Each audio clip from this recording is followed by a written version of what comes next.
Whoosh, woo-hoo-hoo-hoo-hoo. Hey, John Paulsen. Hello, Matt. How are you? Is that how I'm supposed strong, man. Start the show strong as usual. How's it going? Good. You like the show sheet I sent you? It's long. Yeah, they tend to be. They tend to be. John, you're the only person yet, and I've done this. We've started the 10 burning questions earlier this year. We've done a bunch of shows with 10 burning questions. No one, and they're not numbered, no one has ever bothered to count and realize, wait, there's actually more than 10 burning questions here. There's more like 13. And you emailed me back immediately, was like, just so I'm clear, you mean 13 burning questions? And I was like, oh, you got me. It was 14. Yeah, and I can count. So it's like, you're reading, okay, 10 questions, and you just keep reading and keep reading. I'm like, there's no way this is 10. So I'm just I know Matt likes to go long. I know you like to go deep. So yeah. There's an A.T. Perry question on there. Yeah. And just so all of the Gen Zers understand, John Paulsen and I were talking on this podcast, on this very program. We're in our 9th season. John and I were talking about the struggles of Davonte Adams and whether he was ever going to be a thing in the league. This was in 2015. He and I were talking about this guy Davonte Adams and what a raging bust he was shaping up to be. That was a thing we talked about. I'm really hoping you didn't pull any audio to embarrass me from that, because I believe as a Packer fan then I was disgruntled that we did not draft Allen Robinson. And because I think that was the decision. Mm-hmm. And he obviously, Davonte had his rookie year, he was not good. And then he really turned it around. I think it was well into his second year that he was inefficient. Might have been. And I try to block that out. It was because this is the Josh Allen of wide receivers. He really is, because a similar conference, I think Fresno State, Wyoming, right? Mountain West Conference, he was able to rip apart, undersized, unathletic corners, and then comes to the league, and then it's like, whoa, this is faster than I remember football being. What happened? Takes a minute to adjust, and then once the adjustment happens, it's bang, boom, to the moon. Yeah, you're right. 446 yards as a rookie, 38 catches, 50 catches, 483 yards, 1 touchdown in his second season. And then he nearly went for 1,000. He had 12 touchdowns in his third season. And then obviously to the moon. I had 0 Davonte Adams in that third year. I'm not gonna sugarcoat it. I'm not gonna pretend like I didn't have any Davonte Adams. None. He had a 53% catch rate in his second season. With Aaron Rodgers. Yeah. It's crazy.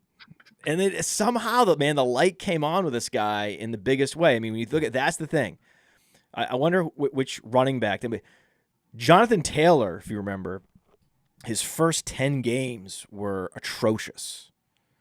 Absolutely abysmal, where I had people coming on the podcast comparing him to Trent Richardson. And so I was trying to think of who is the most tight ends actually are like this. So it's not like there's not a Josh Allen of tight ends or a Davonte Adams of tight ends. It's like almost every tight end is like terrible for the first 2 years. So that's just a normal career arc for a tight end. It's going to be really hard to find a running back, because for a running back to be inefficient for 2 years, they lose all their chances at anything at that point. There's no faith left. Maybe Cedric Benson. I want to say Cedric Benson was quite bad with the Bears, and then he got a second chance with the Bengals, and then he broke out. That might be the best example. There's a few, but we have to be like a first-round pick like Cedric Benson for that to happen. Because if you're not a first-round pick, if you struggle for 2 years, it's over. Bye-bye. I mean, the Patriots just traded Pierre Strong, and he was only good when he got an opportunity. So, I mean, they'll walk away quick from you, man, at running back.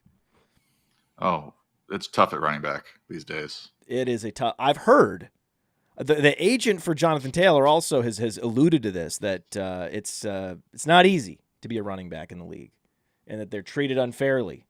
I've heard. Do you believe that? It certainly seems like they're not getting paid according to what they think they should get paid. But such is the nature of the free market. That's right.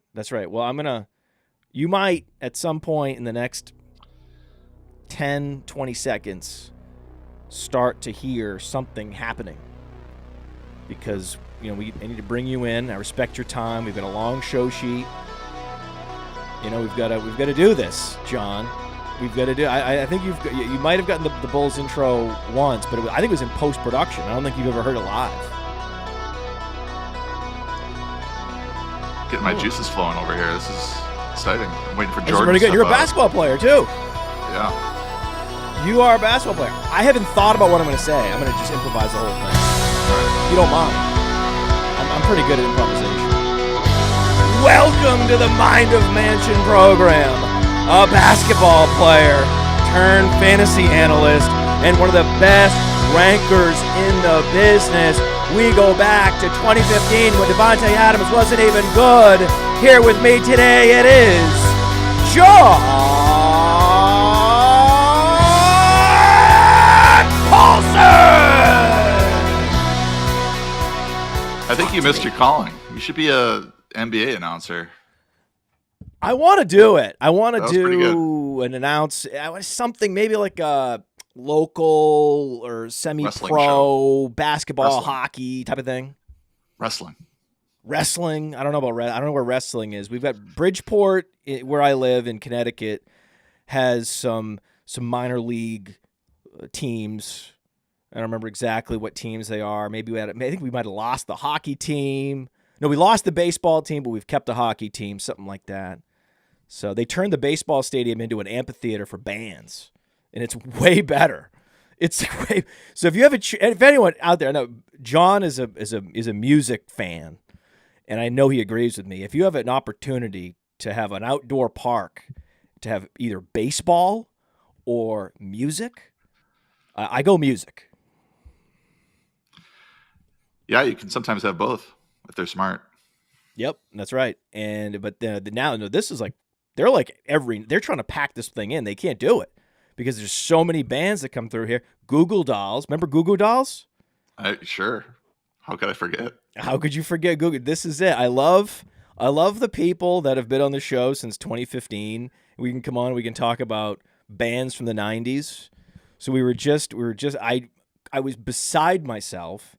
You ever done this where you had mentioned something to your wife at some point and never really followed up on it, and she wasn't really paying attention, and then you attempt to hold her accountable at some point and it goes really bad? So we were talking about these friends that had gone to this Goo Goo Dolls concert, and I was like, I can't believe you forgot to get those tickets. Oh. And I was like, oh. And then as it was tumbling from my lips, I knew it was a mistake. Like, no, please come backwards. Can we reel those back? Big mistake.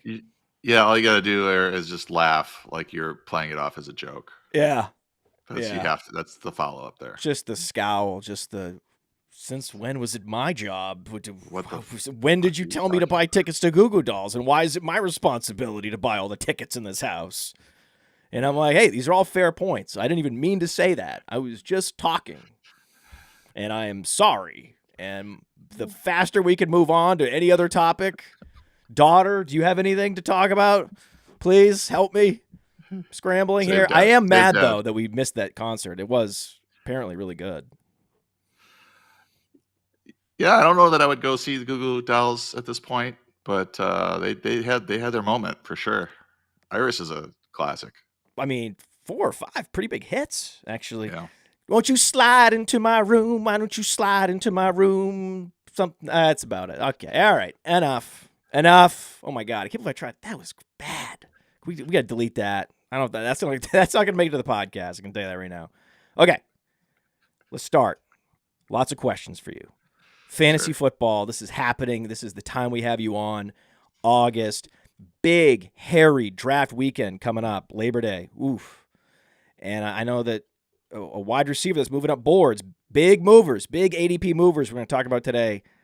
Jahan Dotson.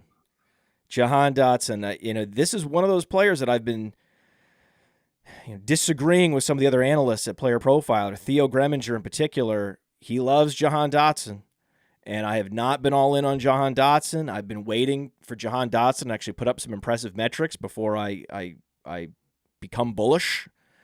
But now this Terry McLaurin injury, it looked like an ankle, but then it ended up being a toe. And then, so when you corkscrew around like that, something gets pulled, something breaks, something snaps, something stretches, and it can either be at the ankle, or it might just pull all the way down, and then something happens in the toe, and that's what happened to him. Either way, when you see that kind of twisting and pain, it's a bad sign. It's a bad sign for his week 1 availability.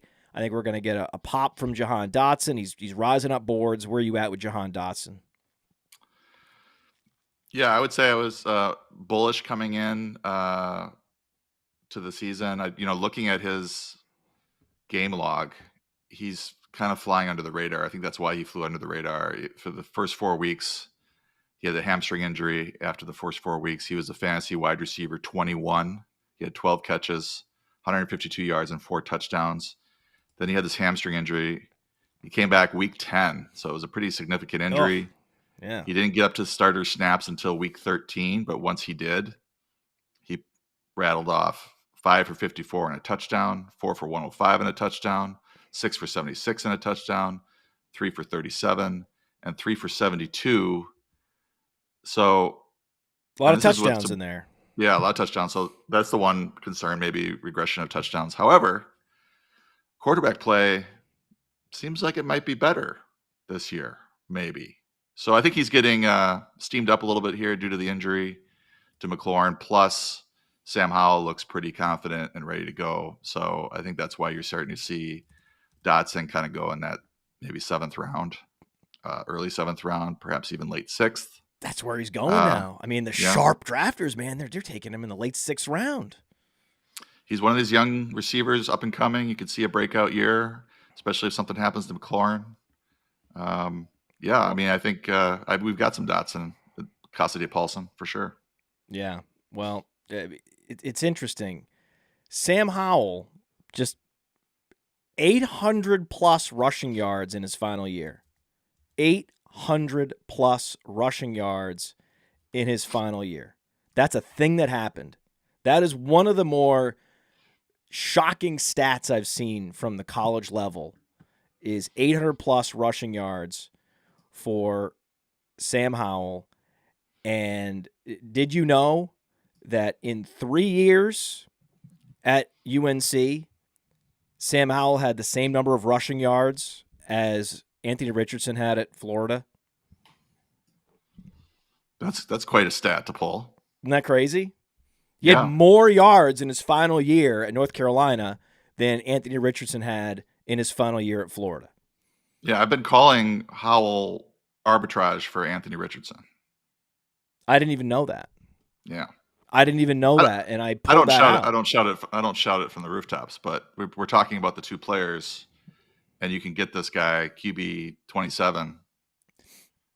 I like Howell for a lot of the same reasons I like Dak Prescott, Kenneth Pickett Sr., right? These guys that are tactical scramblers. They're not necessarily going to withhold carries and touches from running backs. They're not going to blot out the sun with rushing yards and offset opportunities from others, right? They're not going to displace opportunities from the passing game by running at volume or vulture touchdowns from running backs. That's not going to happen necessarily. Yeah, you're going to have a couple, right? Dak's going to give you 4 or 5 rushing touchdowns, but it's not going to be a number that's going to really turn the table on his starting running back. And the same is true with the Sam Howell, where it's like they run enough to to help matriculate the ball downfield and sustain drives, but not so much that they starve the skill position players of opportunity. That's why I like Sam Howell. Yeah, my rookie quarterback model, he's not a rookie, but I use it for first-time players, and it uses college stats to give a starting point for rookie stats. And it's not real accurate except for projected rushing yards. Does a pretty good job of projecting that. So for Howell, it's 34 yards per game based off that last year he had. Now, the previous year he had a lot more weapons and didn't need to run as much, but he really did show off his athleticism. 74th percentile 40-yard dash at playerprofile.com if you've heard of that website. 578 rushing yards for the season. That's what that extrapolates to.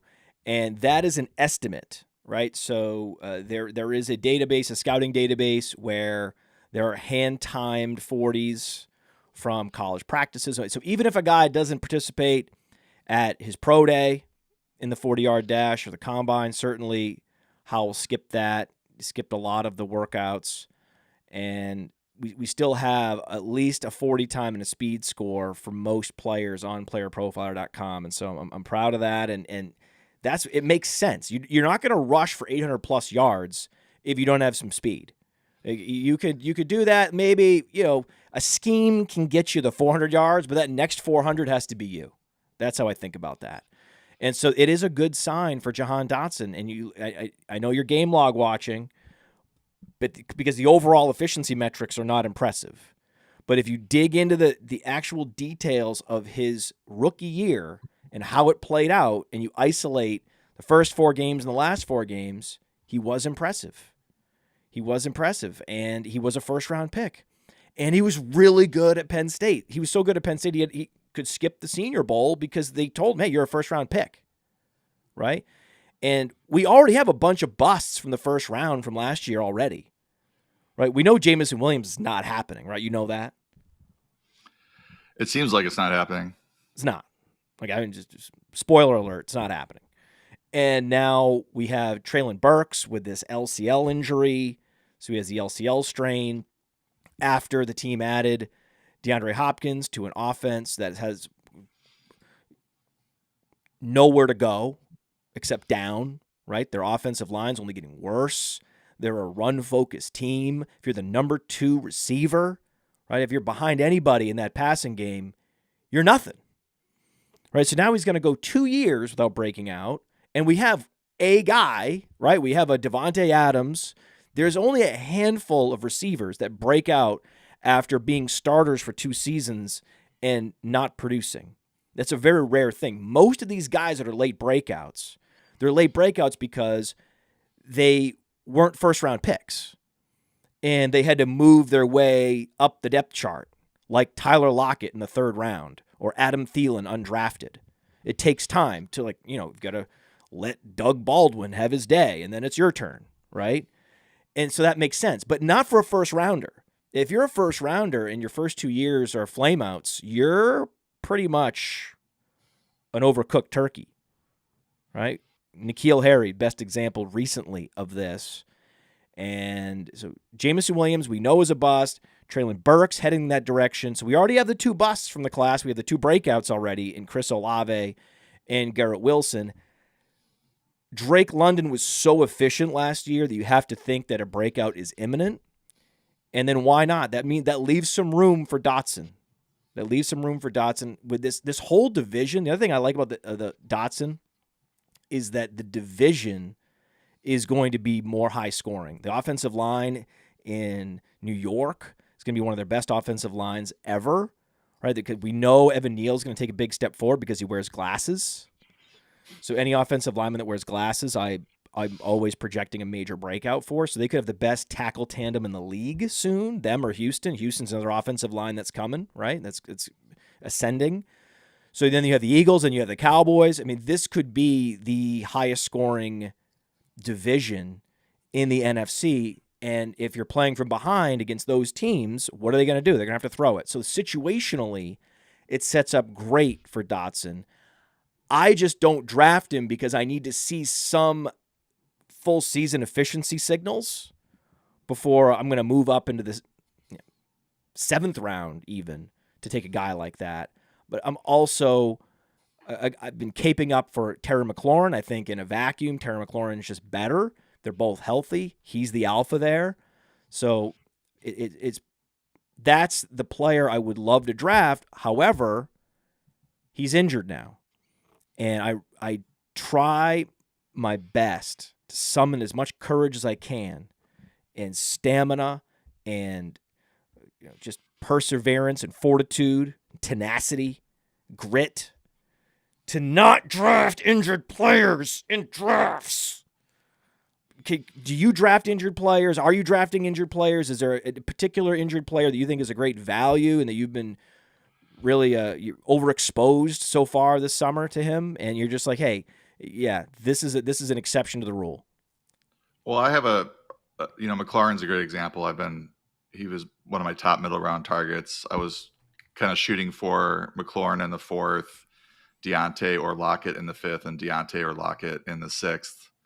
And I have a tough time letting go of that. So I'm really kind of watching this injury to see if he will be back this week, because, he's kind of a doorknob, Ron Rivera, when it comes to injuries and stuff. And it just doesn't seem like he's, in tune with what's actually happening. So, but he did say this was going to be, we're going to give him the week off and we'll get him ramped up next week. So if we see him doing anything this week, then maybe the toe is okay for week 1. If he misses a week, the Twitter doctors tell me that if he misses a week, he should be back week 2 and see a slight decline in production due to the average numbers. So I have a tough time letting go of a player like him if he slips, especially 5th to the 6th round, because people are scared of that toe. I still love Terry McLaurin, and he should pay off. Such a phenomenal talent. Eventually. There are a few wide receivers that excel the way Terry McLaurin can in all quadrants of the football field. And he's the new Allen Robinson, DJ Moore, right? It was Allen Robinson was just banished to quarterback hell for many years. Phenomenal talent. Even put up 1,400 yards with Blake Bortles, which is one of the great accomplishments in my history in this business. Then we had DJ Moore. Now he's with Justin Fields, so he's been rescued. And now it's McLaurin, who has lived his entire career in the NFL in quarterback purgatory. And so I want the best for him, and it was great news. Great news that it was not a high ankle sprain. It looked like to me, I'm not a doctor, clearly. I'm not a trainer. I'm nothing when it comes to health and medical expertise. We do have Deepak Chona. He was on the Top 10 Takeaways show before this injury happened, but he's our guy for this. And it's still good news, right? Anytime it's not a high ankle sprain, because the high ankle sprain, the guys come back after a couple weeks, and then it's another few weeks before they regain their explosion and their flexibility. Toes are tricky, but less serious, generally speaking, but they can turn more serious. That's the problem. They can turn into a season ender. So, like you said, monitor this, but that would be an example of a player that you can continue to draft even though they're injured. What about a couple of these running backs? Can I add something to that? Please. If you like McLaurin, and why wouldn't you? Curtis Samuel is free. So if you want McLaurin, draft him in the 6th round. Take Samuel in the 15th, 18th. Yeah. He's a good player too. So if McLaurin does sit, you do have a player you can start. I think he'll be fine week 1 if McLaurin is not available.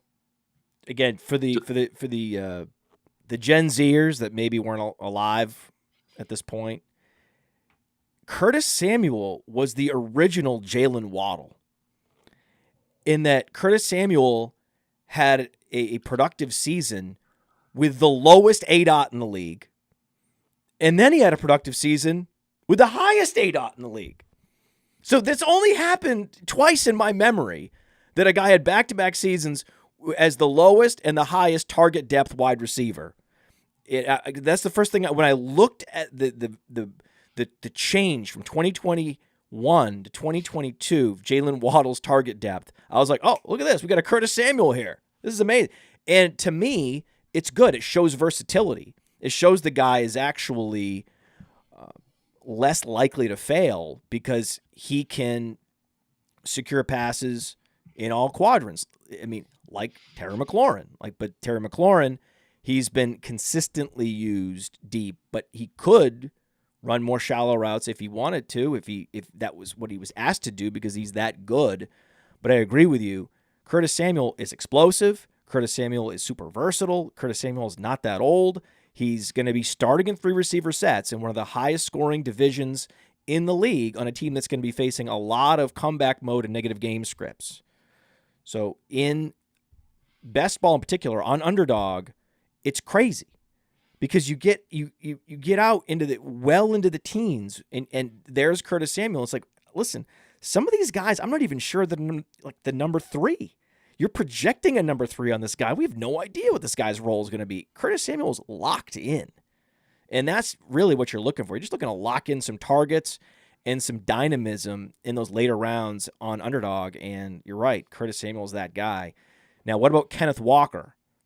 Kenneth Walker has the groin injury, but he's projected to be ready for week 1. I can't stop drafting him because I love home run hitters that are also tackle breakers, and that, won the Mackey Award and won all these big awards, right, in college. Those guys typically do very well in the NFL, but has Zach Charbonnet for you just continued to close the gap as he's now starting in these preseason games and Walker's nowhere to be seen? Well, I think you kind of summed up Walker. They're just trying to get him healthy for week 1. They know what he can do. Can they ramp him up that week and get him ready to play? I don't think that's anything's changed in the backfield. I think that they probably were thinking a 1-2 punch with these two. Charbonnet has shown better as a receiver than Walker to this point. But they've also got DJ Dallas, and I really hope nothing is happening there, but he's playing in the preseason over Charbonnet on some of these third downs, which makes me a little bit worried about Charbonnet's role. Okay, thank you in the chat. Thank you. You're right. The Mackey Award goes to the best tight end in college. No, Kenneth Walker didn't play tight end, but he did win multiple awards. I know he won the Doak Walker Award to the best running back, and his name is Walker, so Doak Walker. That's pretty cool. But also the Walter Camp Player of the Year Award. So he's Player of the Year and the best running back. So a multiple award winner, but not the Mackey Award. He was not the best tight end. Thank you, Point chat. Point to the chat. I mean, these guys, they're on it. They're on it. They're so on me. It's crazy. People on Facebook Live. It's crazy. Thank you. Thank you. Hold me accountable. Mackey Award. What am I talking about?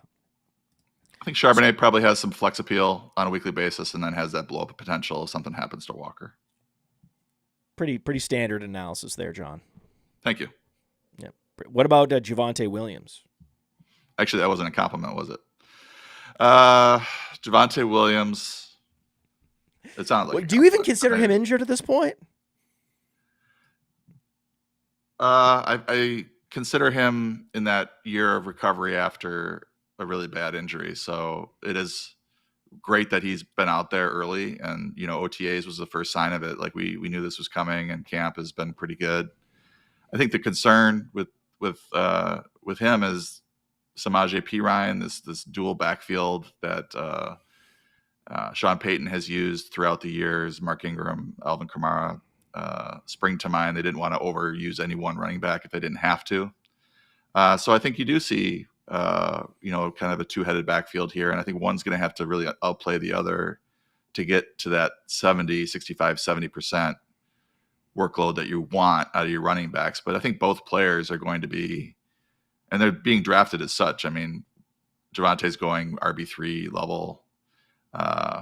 P. Ryan's going even later. So I think you are going to get some good weeks out of these guys, and they both have flex appeal for sure. And I think Williams has that potential to get up to that 60% by October maybe, but he's going to have to stay healthy, kind of survive these first three or four games in September, and get to that point where he's ready to go, like fully ready to go. More contingent upside for Javonte Williams, but I'm an old crusty veteran here. We've got another old crusty veteran, Billy Muzio, and we can't get there with Javonte Williams. And I'm not gonna apologize that we don't have Javonte Williams ranked as high as you want us to in our rankings, and then we have Samaje Perine ranked higher than you're comfortable with. I understand that. You don't want to push the button on Samaje Perine. You really want to push the button on Javonte Williams. But if you're following our rankings, you're not going to do that. That's just the way it is. You could have all the hyped guys, all the hyped young players you want, right? And that could a draft cheat sheet can be dominated by those players, and your team's not going to be any good. Okay, this is the cold, hard realism that you need, and that's the answer to those that are asking the question, why aren't you guys higher on Javonte Williams? He just clip that. Yes. Thank you, John. But people love rookies, man. They want rookie running backs. They don't even want Kenneth Walker. He's too old. He's 22. Ew. They want a rookie, right? They want a rookie. We all know Bijan, great, right? Bijan's great. Jahmyr Gibbs, oh my God, so good. I mean, he's almost better than Bijan, but not quite. Certainly the two best running backs in the league by far and away. They haven't played a snap yet, but they're way better than McCaffrey and Eckler combined. Like if you put Eckler and McCaffrey together, combine them in a particle acceleration chamber, they go in there, you come out, this is a single guy, right? That guy couldn't even begin to compete with Bijan. And it would be close between that guy and Gibbs, but I think Gibbs would be better. Just because we haven't seen him, so we can just imagine how good they are. Because we don't have any snaps. We don't have any data. We have no tape, nothing. Right? It's so easy to love these rookies, man. So when you look at the running backs from this class, we know 1 and 2. Okay, they're the best ever. There'll never be a better running back than Bijan. And certainly not better than Jahmyr Gibbs. They're so good. Oh, my God. They're so good. And they're going to just dominate the league right away, day one. What about RB3 through 5? I mean, these guys might as well, not even join the league. Their names are not Bijan. Their names are not Jahmyr Gibbs. I don't even know why they're in the league. But apparently there's other running backs other than Bijan and Jahmyr Gibbs, and they are actually in the NFL. And some of them might actually have some fantasy value. So who are those 3 guys? Running back 3, 4, 5. Yeah, you're right. There's a bit of a drop off there when it comes to rankings and such. No, 2 guys are the best ever, amazing, better than LaDainian Tomlinson and Marshall Faulk combined. The other 3 guys barely exist. We discussed one already, Charbonnet for Seattle. I am very much in a redraft headspace, though. So I'm thinking, like, what can they do this year? So another player that jumps out is Tank Bigsby in a 1-2 role with Travis Etienne. You're making faces, but it seems like it's happening. And Roschon Johnson has a nice profile playing behind the greatest of all time, Bijan Robinson. I don't know. I do like Khalil Herbert's advanced stats too. So, I've been pounding the table for Herbert in the 8th, 9th, but if anything happens to him, Johnson might have a 3rd down role right away. We'll see. He's a good pass blocker. And a good pass catcher. Yeah. So those would be my 3 after the greatest of all time. Yeah. All time. Marshall Faulk? Who cares? LaDainian who? Get out of here. We have Bijan and Jahmyr Gibbs. Come on. What? So, I haven't really fully expressed this bit until today. This feels good. This feels good. Just because, people love those 2 running backs, Yeah. No, I get it. Yeah. They're amazing. Yeah. If there's a single injury to the Atlanta offensive line, let's not talk about that. I don't want to. No, we're not talking about the fragility of the Atlanta offensive line. We already talked about that with Dan Fornick and the offensive line special on Top 10 Takeaways. We're not talking about that. We don't know. No. Canton is where they're headed, and just start working on the busts now for both and put them next to each other. The two greatest. Boom. Right there. Easy money. So here's the thing. When we first started talking on this show, I was fairly dismissive about pass blocking and running back blocking because I was like, listen, if there's a hot defender, they have a hot read, and the running back in a lot of cases doesn't even have to pass block. He can just flare out and be that hot read. And so in the NFL, it's not like college where it's a little more straightforward with the blocking assignments. Running back blocking is, there's a chip here, there's a little bit of there, but it's not a big deal, right? You're overthinking it. Let's talk about how good of a receiver this guy is. That was my position on this for many years, and now I've have a more nuanced position. It's I think you really enlightened me to this. You're like, hey, listen, man, like I get what you're saying, but you're not an NFL coach. And it's not my fault that NFL coaches care about these things. But I listen to NFL coaches and I look at the snap shares, and it just is a thing, right? It's one of those things like with drops, right? I know that drops shouldn't matter and in many cases don't matter, but there are scenarios where wide receivers drop passes and they lose snaps and they lose playing time and they don't run as many routes because of it. And it's just it's something you need to factor in. And the quality of the pass blocking in this case, like you talked about with Samaje Perine, right? I would have been pounding the table for Javonte Williams and basically forgotten about Samaje Perine, tell everyone just don't even worry about him. He doesn't exist. Pass blocking, pass schmocking, who cares, right? Now I'm older, wiser, and I have a better feel for this. And that's one of the reasons why I'm now bullish on a guy that's not the most athletic running back in Quentin Johnston. But there are things that he does that are going to get him on the field right away, and you can't say that about a lot of other rookie running backs.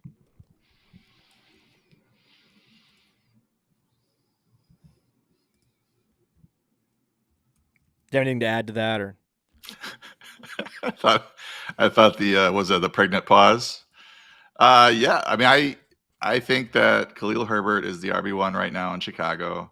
There's a chance that he's just laughing over there. There's a chance that Roschon has a role right away, but Khalil Herbert wasn't a complete dud in pass protection either. So we'll see. Like he was 33rd out of 65 at PFF in terms of pass block grade. Roschon should be better than that, but he's been working on it, Herbert. So we shall see. Another rookie, another Bronco, Marvin Mims. Where you at? Big ADP mover, man. Big ADP mover. Ooh, we're talking about 10 rounds of movement. It's fun coming on here, and because I don't know if these are landmines that I've got to avoid stepping on. I don't know if you're high on him or low on him, but I have him at wide receiver 53. It's very contingent on Jerry Jeudy's injury, and it does seem like this is going to be a multi-week injury, which is going to run into the season. So, and there's a high rate of recurrence with hamstrings. So it does seem like Mims is in a good spot here to play a lot of snaps, even in September. And, that's a tough thing sometimes for a rookie receiver is getting those snaps in September. They usually come on second half of the season, but he should play a lot right away. And that's good for him for sure. And he's a phenomenal college receiver. Came out early, right? It's only a handful of receivers that come out early that ended up making it to the end of the second round. It's kind of wild. Amon-Ra St. Brown, actually, we'll talk about him in a minute. He made it to the fourth round. It's very rare. Stephon Diggs made it to the fifth round. It is a very, very rare thing. But guess what? Those guys are good. So sometimes, like, they know they're good enough, so they come out, and then the NFL is slow to figure it out. But Marvin Mims was better than Quentin Johnston in every way in the Big 12. More yards, more receptions, higher yards per reception. And yet he's drafted more than a round later than Quentin Johnston. Doesn't make any sense, especially because the NFL loves speed. And he runs a sub 4.40. Quentin Johnston runs a 4.5. So even there, it's like, hey, we need a field stretcher. God, field stretchers are so hard to find. Oh, my God. And then we have one, and he just fell through the cracks, the Byzantine cracks of the NFL scouting industrial complex. Very weird, and I don't care. I don't care. I like him more than I like Quentin Johnston. I don't care if one was a first-round pick, one was a second-round pick. Yeah, I certainly have him ranked ahead of Johnston. Are you worried about Quentin Johnston? Because one of these guys, one of these rookies from this first round, we talked about it with Jameson Williams. Like, he's already raising his hand, like, I'm out, guys. They all can't hit, man. It's certainly concerning that Joshua Palmer's snaps have been increasing, it seems. So it seems like Johnston maybe at least to start the season, might be behind Palmer. He's not going to score many fantasy points as the wide receiver 4 or lower for the Chargers.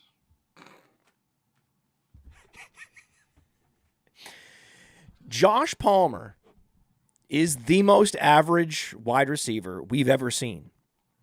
By the data, the college profile and year-over-year metrics, he is always right there at the 50th percentile or right there ranked around wide receiver 55 in the league. Every year, every metric, every stat, everything you want to look at. This is what the average receiver in the league looks like.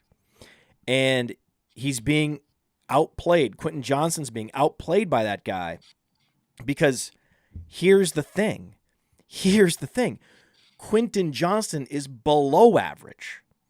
Quentin Johnston doesn't have a lot of value to an NFL team. If they wanted a field stretcher, which is what they should have drafted, a guy like, let me think, Marvin Mims, to create room underneath for Allen and Williams, then draft Marvin Mims.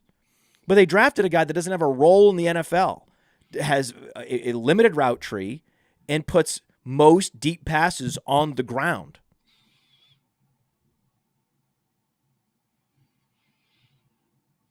Fade. That's one of the great landmines in my history in this business in fantasy drafts right there, especially in best ball. Like, you don't want to draft. It's a dangerous game when you're drafting wide receiver in that round 7, 8, 9, 10 zone. You just don't want to take zeros. Yes, you want upside. It's like you're balancing upside versus you don't want to take zeros. It's a tricky thing where it's like, okay, I can convince myself that Skyy Moore is not going to be a zero. And he has huge upside in that offense. Quentin Johnston trending towards 0. Yeah, I don't have any Johnston. I'm actually surprised to see that he's wide receiver 45. I have so little of him. So I don't know. There's this weird spot when Brandon Cooks, Michael Thomas, Zay Flowers, and I would say Skyy Moore might be the last intriguing player that I want to draft there at the end of the 9th round. Right. And then there's just this group of receivers where, I'd rather wait a few rounds and draft a Nico Collins or, somebody later that I know is going to play starter snaps. So, yeah, Johnson certainly falls into that category, like the wide receiver 3 at best for the Chargers, but it seems like he's not even going to be that. So why are we drafting him wide receiver 45? And why is there an assumption that even if he was the wide receiver 3 that he'd be able to produce just because it's Justin Herbert? Justin Herbert can't walk out there and put the football in his belly. Right? That's not how football works, John. Okay? So what happens with football is, so this is what I want to explain to people. So what happens with football is the wide receiver has to create separation on his own in the NFL. It's not as easy as it is at TCU. Okay, and it can't just be a bubble screen because they'll call maybe one of those per game for him. They can't call 3 bubble screens like they did at TCU, right?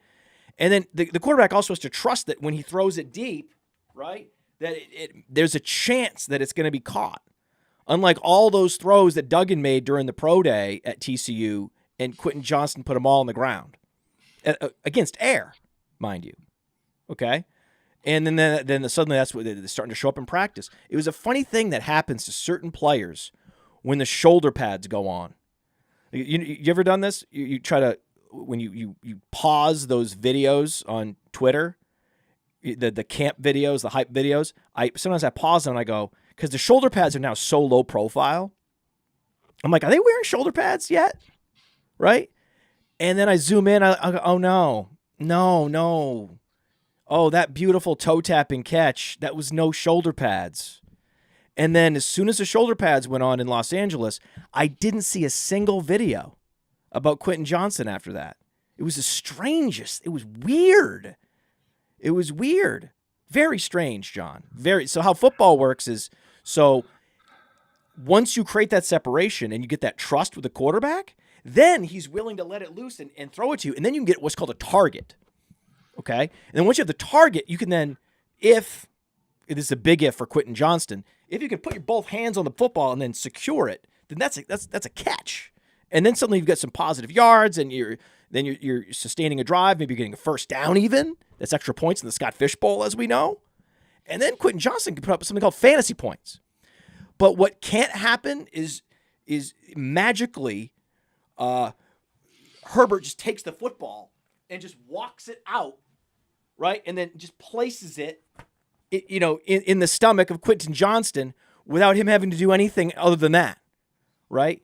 Or play tape of some, play from TCU where he stiff-armed a guy into the ground and went for 50 yards. See, that's not enough in the NFL, John. I like that you got an actual football and pulled it out to mimic throwing the football and then also catching the football as you explained routes and targets and fantasy points. That was an impressive display with an actual football in your hands. I mean, I don't think a lot of podcasters are really able to pull that off, and you just did.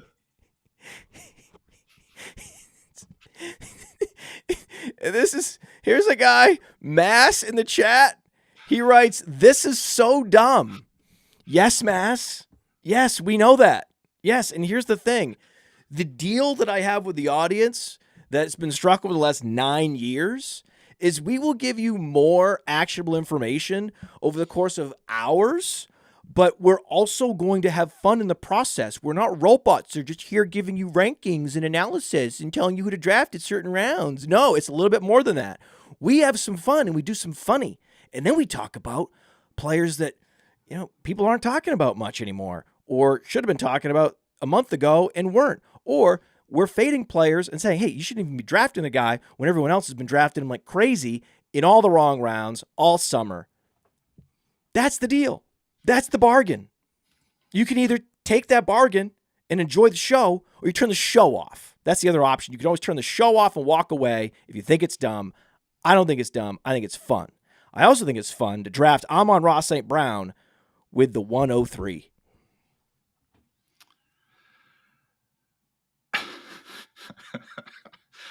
That's aggressive. His ADP is 206, so I'd be more inclined to see if maybe he's there at 210. But there's a lot of good receivers this year. You can't go wrong with. I don't think you can go wrong with any of these guys going in that first round. So, you mentioned read the room. Obviously, read the room, everybody. If you don't think that Amon-Ra St. Brown's going to make it, or you're certain, then you could consider drafting him because he's the next Cooper Kupp. But if you believe that there's a chance he makes it to the 210, take John's advice. Absolutely wait. Yeah, you could actually have Cooper Kupp if you wanted at 103 in most drafts. So that's kind of the rub. Amon-Ra St. Brown also injured. Yeah. Actually, you know what? That's a good point because I actually saw Anthony Richardson go with the 101 in a superflex draft. And the case for Anthony Richardson is he might one day become the next Josh Allen. but it's difficult to draft, the next Josh Allen when you can just have Josh Allen. So you're right. It's tricky, if not imprudent and a mistake, to draft the next Cooper Kupp when you can just draft Cooper Kupp. But Cooper Kupp is currently injured, and he's on one of the worst teams in the league.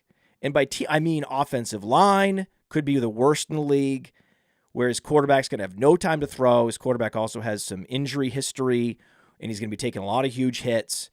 There are some risk factors with Cooper Kupp that I don't see with Amon-Ra St. Brown. So that's where I would argue that it's a much safer move and much more understandable to draft the next Cooper Kupp instead of Cooper Kupp, as opposed to drafting the next Josh Allen instead of Josh Allen.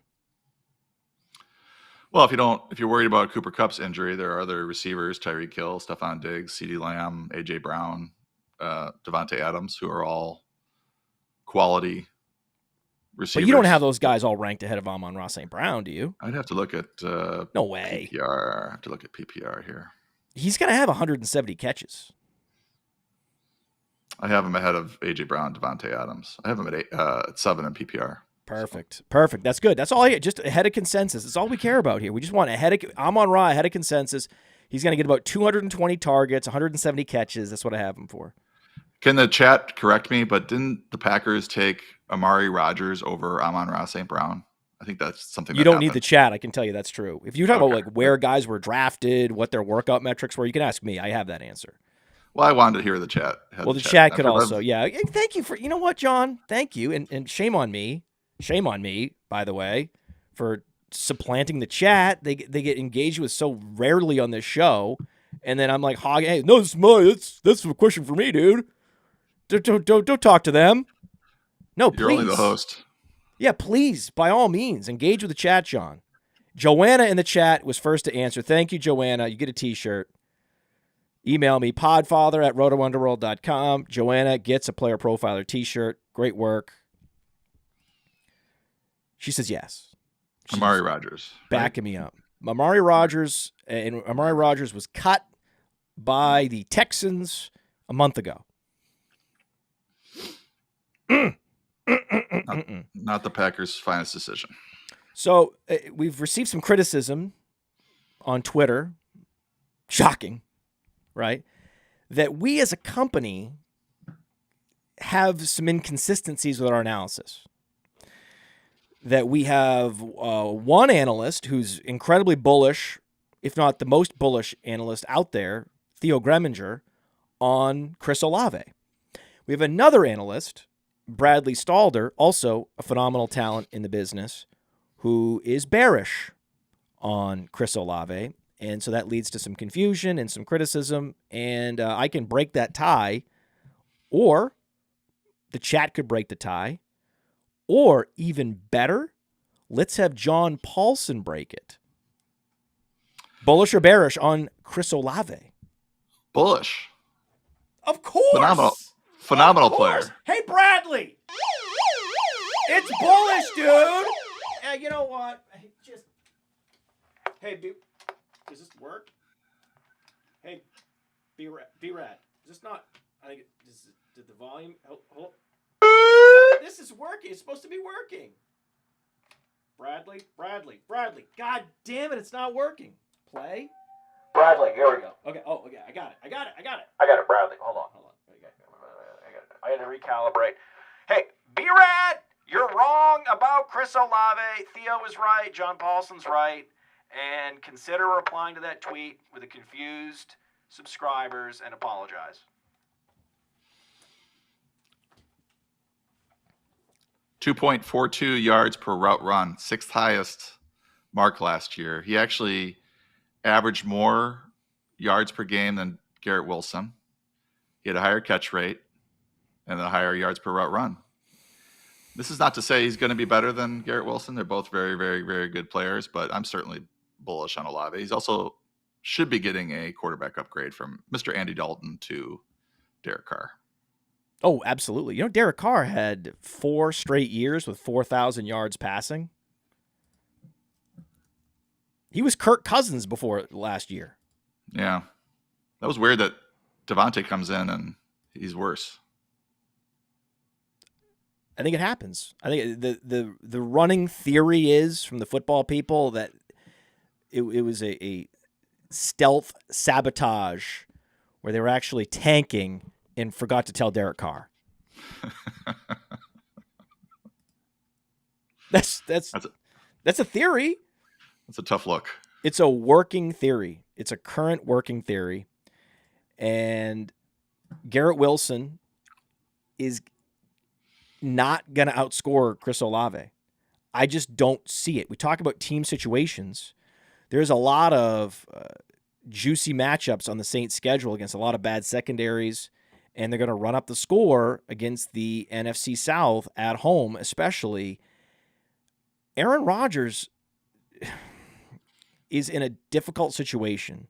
He's going to be facing some difficult defenses. His own defense is very good, which will disincentivize him throwing volume, right? That'll bring the volume down. When your defense is good, especially a great secondary, and they have Sauce Gardner, the best cornerback in the league, which is interesting because he had that in Green Bay too with Jair Alexander. So you notice what happens when you have a Jair Alexander, when you have a Sauce Gardner, what happens? Pass volume goes down. Okay, and we already have a history of Aaron Rodgers when he was a young man. He's now 40, right? He's a man. He's 40. And you know what that's from? It rings a bell, but Is it Oklahoma State coach? The chat will let us know who the name of the coach. Chat, do you know the name of that coach? Oklahoma State. Let's see if they know. A little trivia for the chat. We're engaging with the chat for the first time. And Aaron Rodgers loves to play slow. He actually had a season a couple of years ago where he was the last in the league in pace of play. Okay. And Garrett Wilson enjoyed a huge play volume last year with Joe Flacco and Mike White in comeback mode.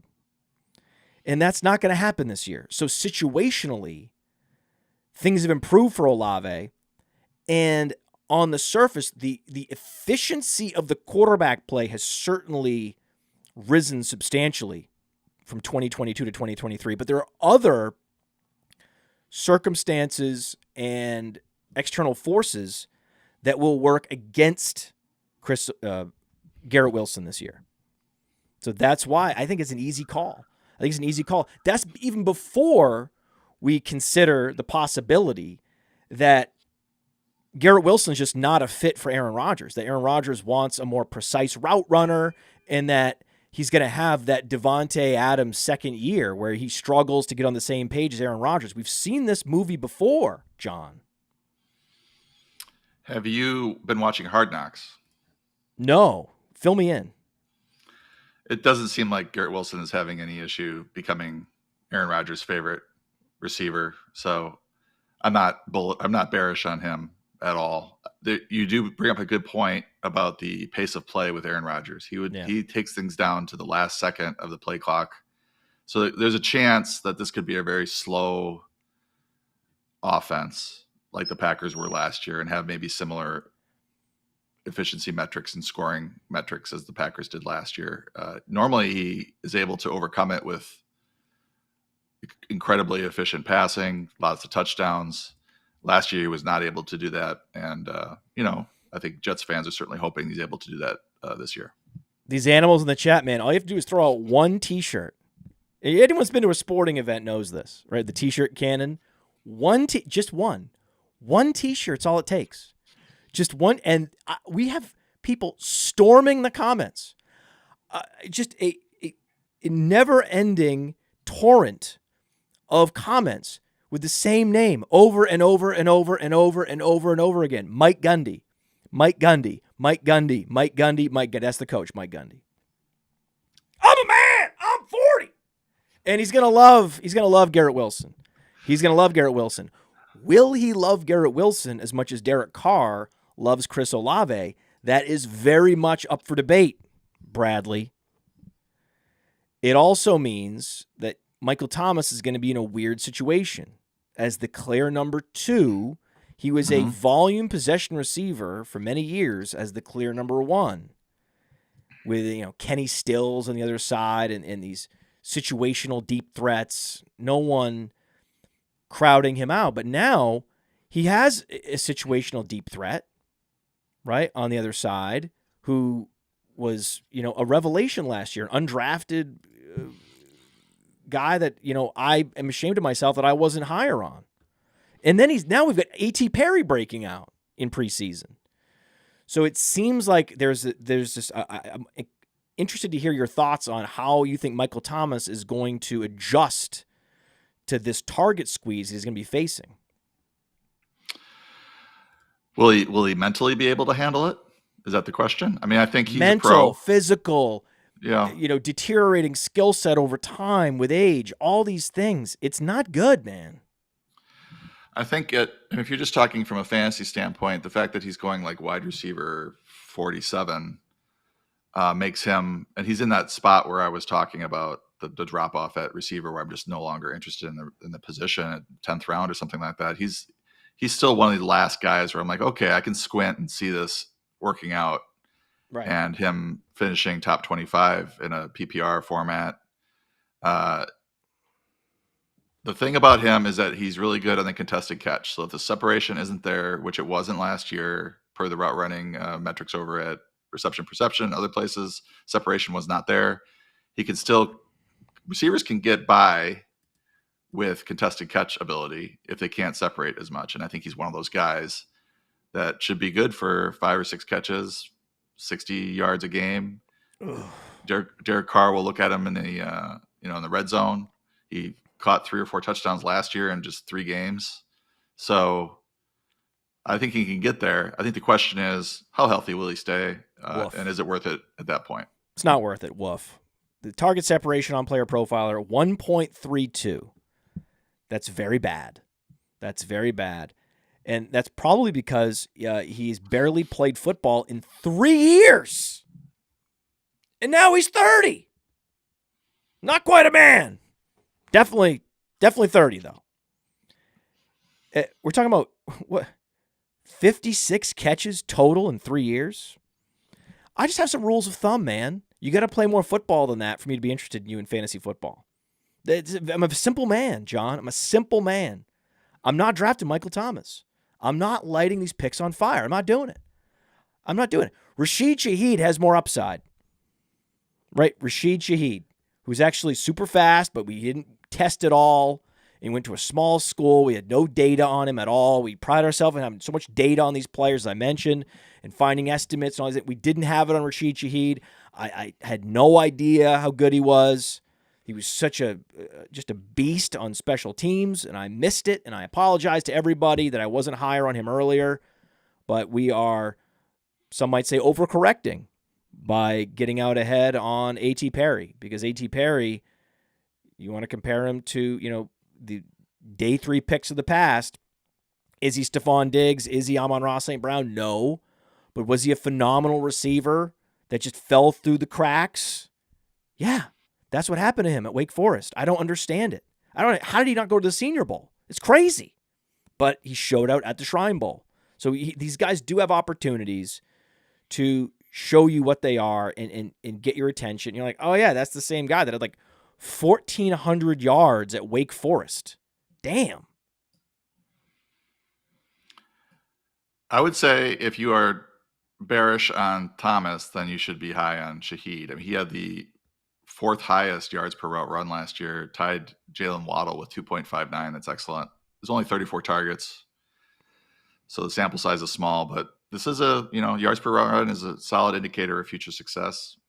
Perry, do you think Perry is going to play over Shaheed if Thomas were to miss time? No, but again, correction from the chat. Apologies. 1,300 yards approximately, not 1,400. Okay, man, I'm being held accountable, man. This is crazy. So it's great, though. Thank you, everybody. Very, very, very much appreciated the correction of these litany of egregious mistakes and errors. We will get it right. Okay, We'll get it right. No, he's a rookie. He's a 6th-round rookie. This is an incredible dynasty asset. Michael Thomas is not going to be around very long. This is the perfect dynasty stash. In a year, he'll be the number 2 next to Chris Olave. That's the plan for A.T. Perry. But will Michael Thomas likely miss time? Yeah. Does he look like Michael Thomas in terms of size, body control, play style? Yeah. So he's going to play a lot of those snaps if Michael Thomas goes down. Absolutely. But if I were projecting target shares, I would, you're going to move more targets over to Rashid Shaheed. Rashid Shaheed's a deep separator. And that's what's interesting with Derek Carr is he's had a bunch of players that win in the short and intermediate quadrants. And he's had, some tight ends that, won down the seam like Darren Waller, right? But this ain't Renfro, man. And Chris Olave is more explosive and more of a versatile all quadrants wide receiver than even Davonte Adams at this point in their respective careers. So I'm interested to see how Derek Carr does with so much versatility and so much firepower on offense. I'm bullish on Derek Carr. In 2QB and Superflex leagues, I like him. I'm not sorry. Yeah, he doesn't run, but he's got some weapons. I specified 2QB because in 2QB leagues, a guy like Kirk Cousins is very valuable. Derek Carr, very valuable. Typically, what I like to do is have one mobile quarterback and one set it and forget it pocket passer, like a Kirk Cousins. And Derek Carr was Kirk Cousins for 4 years. Just remember that. And get him at a discount in Superflex. Kirk Cousins was also Kirk Cousins for 4 years. That's right. A very valuable Superflex and 2QB asset, but not someone I'm particularly interested in single quarterback leagues. We'll talk about the guy I like that actually is a sneaky Russian quarterback who is available later than Daniel Jones, who actually has better weapons than Daniel Jones. You probably know who I'm talking about. We'll get to him later. I want to talk about the Packers. We're going to talk about Packers. This guy that I'm thinking about, that we're going to talk about later, he actually gets drafted after Jordan Love, which I think is a travesty and an embarrassment by the entire fantasy football community. And they're going to have to issue a formal apology to this quarterback later. We'll talk about him. As a Packers fan, though, you are from Wisconsin. Your father was a professor at Wisconsin? Yeah, he's a college teacher at a technical school in Waukesha. Perfect. He actually played tight end for 1 year at University of Miami. What? Yeah, my dad, way back in the day, my dad got recruited to play down in Miami and then left after a year because they weren't concerned at all with classes or education or getting a degree. Right. So he was Jeremy Shockey before Jeremy Shockey. Yeah, maybe. Yeah, love it. So give us your assessment of Jordan Love. Coming into this offseason, just sort of keeping my expectations pretty low. I mean, he's been really turnover prone in his preseason play in previous years. He hasn't really had great opportunities in the regular season. He looked good against Philly, that one drive or two, but Philly was in a prevent or was not even, trying to rush the passer so much. But, watching these preseason games, he looks confident. He looks sharp. He has zip on the ball. He's making good decisions. He hasn't thrown a pick, I don't think.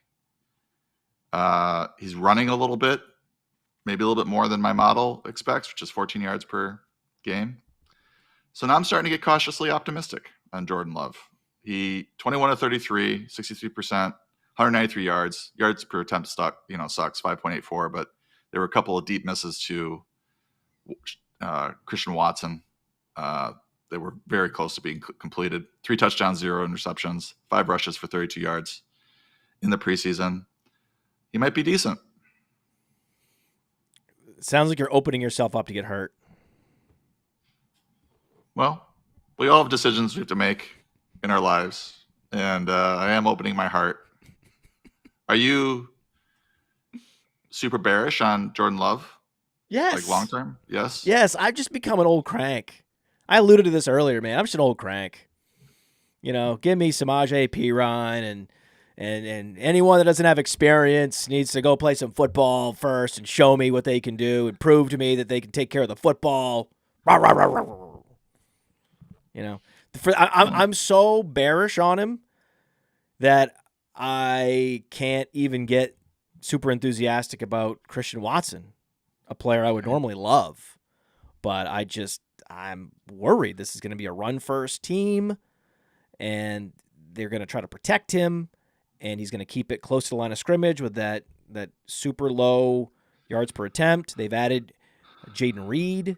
I see a touch squeeze. I see an overall turning down of the offensive volume, which is hard to do because you're coming from Aaron Rodgers, one of the slowest playing quarterbacks in the league. But they have the two running backs that they've kept and they like, and that are one's an explosive between the tackles runner, right, and the other is a super phenomenal, versatile pass catcher, satellite back plus type player. So it logically makes sense that they would try to lean on the defense, take care of the football, not make mistakes. And that's never the path to fantasy points. The counterpoint is that Rodgers was so slow, has been so slow, playing, in terms of snaps per game or using the play clock and all that. So it does seem like they're playing a lot faster. That can offset some of the efficiency concerns you might have. The Packers offense was you think they're going to play a lot faster? I think they're going to try to play faster. Yeah. Well, they did some no huddle in the last game, but I think in general, Matt LaFleur would have liked his offenses under Aaron Rodgers to play faster than they did. So I think you might see them breaking huddle earlier and running more plays. Now, can they sustain drives? Does Love have the ability to extend drives? Not in the same way that Rodgers did, but in his own way. I just look at the team last year, and the offense wasn't very good. So whatever you got out of Aaron Jones, you can get it again this year because they're probably not going to be very good. They'll probably be mediocre offense. But and I don't want to be one of these guys. Have you watched Jordan Love in the preseason? Have you watched the film, Matt? But he looks good, way better than I thought he was going to be in terms of just the confidence really good and news. Touch and the throws that he's making. So I'm not down on Christian Watson. He's more of one of these quote unquote better in best ball guys. You just don't know when he's going to blow up, but he's the fastest player on the field. Oh yeah. Whenever he's on the field and can take it to the house anytime. So, I think he'll have his opportunities, and they did, through a short touchdown to him in the last game as well. So they're looking at him. He's a big body, can do it in the goal line too. Big, fast, explode. I mean, this is the type of receiver. We won't talk about the player that he reminds me of, the Packer. Good Jeff Janis, right? Imagine if Jeff Janis was good. He'd be Christian Watson, right? They both went to small schools in the Midwest. It just makes too much sense. I was waiting for the Jeff Janis reference. If you haven't, go back to 2015 and watch Matt bloody his hand, pounding the table so hard for Jeff Janis. It was incredible. I couldn't believe it. I couldn't believe it didn't happen. And then it did happen. And then it didn't happen. Then it didn't happen again. So we always have that one game against Arizona. We'll always have that game. Yep. The first and last time a wide receiver will ever catch 2 consecutive Hail Marys. I mean, fight me. If you think that's possible again, ever, good luck gaming out that scenario. What made you happier? Because they had a really good draft, the Packers. Jayden Reed or Luke Musgrave? And I would say they both were big needs, right?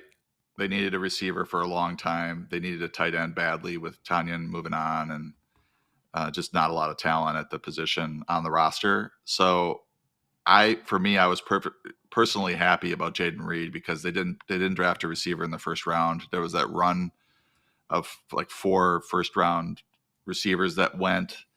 The Packers drafted, a defensive end, outside linebacker, or whatever, pass rusher, fine.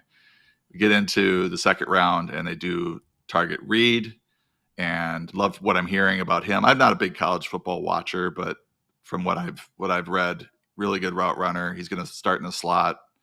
They're giving him the ball on jet sweeps and reverses and stuff, so he can run with it.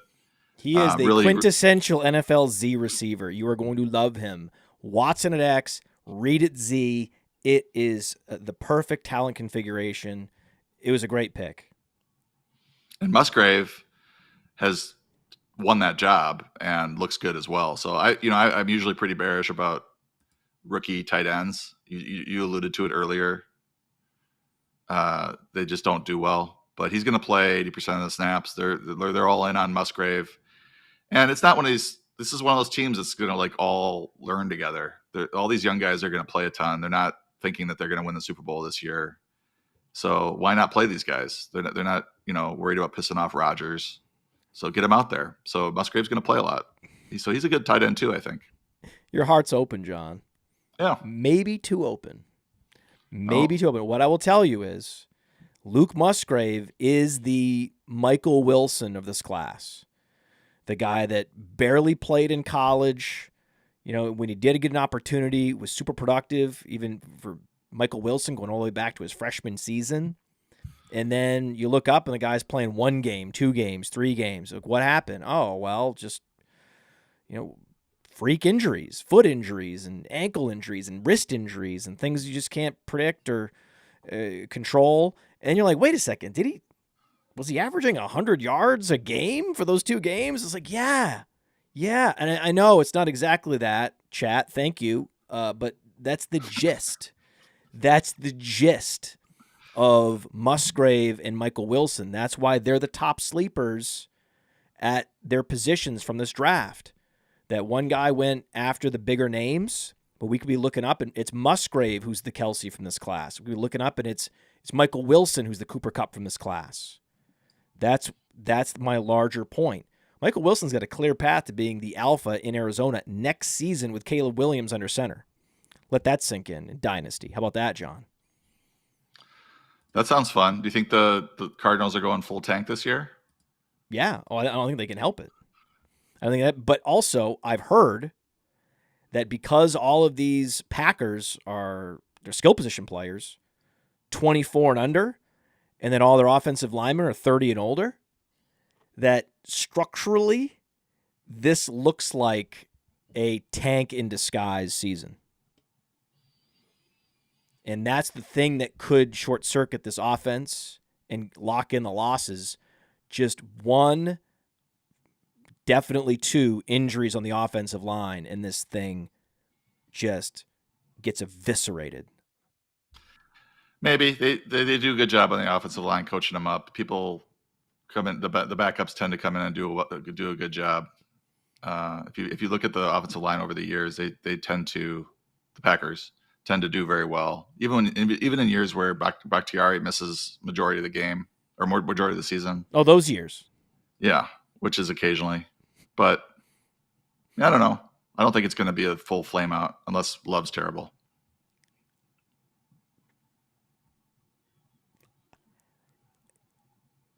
Football fans are funny in that they are the first to pound the table for their teams to tank. Like, you could be halfway through the season, you're like, don't win another game. How dare you win a game? We want the number 1 pick. They don't even want them to be competitive. They're actively cheering against their team, and they love it when there's any signs the team is actually tanking. But the actual players are trying to play for their next contract. Their careers are at stake. The coaches' careers are at stake. So there's this total conflict where it's like, please don't. Please don't call the right play here. Please don't start the starters. And it's like, what are you talking about? This is what we do. Shut up. Yeah, maybe the draft's gotten too big for its britches. It has, but I love it. No one talks about, and I mean no one. No one. I mean no one, right? No one. When I say no one, John, I mean no one. The least talked about player in all of fantasy. I thought about this very deeply. And by that, I mean, I thought about it for 5 minutes because we were going to talk about the Packers, and it came to me immediately. AJ Dillon. No one. I know. You could search Twitter. The last AJ Dillon related post was from 2022. Yeah, he's the same player he's been the last 3 years. And that's to say he's a quality real-world RB2. He would blow up if anything were to happen to Aaron Jones. And knock on wood, nothing's happened to Aaron Jones. So he hasn't blown up. People that have drafted AJ Dillon have been kind of like, oh, okay, he's the RB20, RB21. He's a low end RB2. I'm not winning any weeks with him right now. It's kind of a milquetoast pick at this point in the 10th round. But he's the same player as he's been. The guy that we would be very excited. 99th percentile speed score. Yes, he's faster than Aaron Jones. You wouldn't know it looking at their. He's 250 pounds. Yeah. And I think he's a fine pick there, 10th round or so, 9th, 10th round, as a high upside RB1 if anything were to happen to Jones. 62 catches and 14 touchdowns the last 2 seasons for AJ Dillon. And in the 2020 class, very impressive 2020 class, right? The 2020 running back class was famous. Dillon had the number 1 athleticism score on Player Profiler. Number 3 all time at the running back position. Size adjusted athleticism. And no one cares. Not a single person. I care. All right, I have some questions for you. They're burning. They're burning a hole through the show. We've got a new segment. You haven't been here for that segment yet. We didn't have this segment last year. We've got 10 burning questions, John. 10 burning questions coming at you after this.